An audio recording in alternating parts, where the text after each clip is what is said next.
Republican Congresswoman Lauren Boebert's decision last night to flee a tough re-election race for a friendlier Republican district where all she'd have to win is a GOP primary, that may keep her political career alive.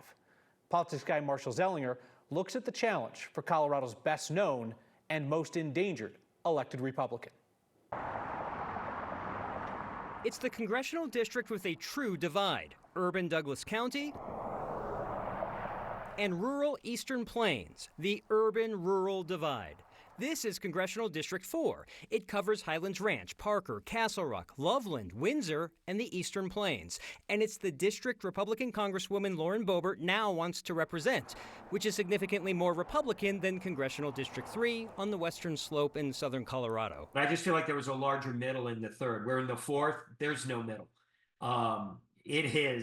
It is rock red MAGA Republican. David Flaherty with right-leaning Magellan Strategies recently did a survey of likely Republican primary voters in the urban-rural 4th Congressional District. It's basically, hey, start introducing yourself to voters. And it didn't matter if you were an elected official from Douglas County or from the Eastern Plains. It was really wide open. Boebert now joins former state lawmaker and current Logan County Commissioner Jerry Sonnenberg, who may appeal to the rural voters who've known him for decades. For State Representative Richard Holtorf, former state lawmaker Ted Harvey, and Trumper Trent Lacey, Boebert's appeal and similar politics may pull voters from them. And for former conservative talk radio host Deborah Flora, it may be a negative because of Boebert's $1.4 million cash on hand from fundraising and her name recognition. Yes, she's likely to have a lead because of her name ID alone.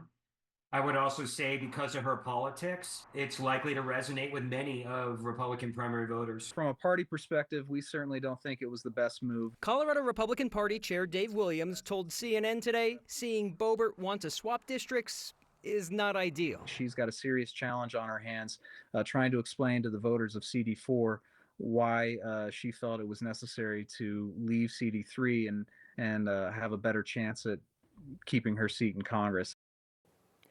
In 2022, almost half of the Republican primary voters were from Douglas County.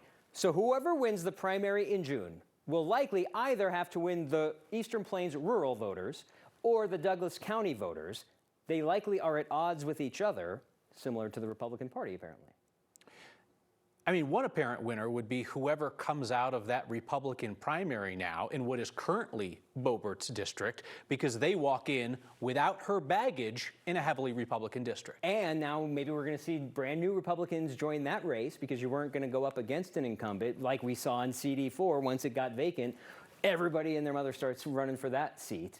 But what's interesting is Douglas County Republicans, as I say, are probably at odds a little bit with Eastern Plains Republicans, which is kind of like what we heard from Chair Dave Williams versus your typical Republican in Colorado. Well, if there's anything that she knows, it's political theater, so we'll see how this goes. Marshall, thank you.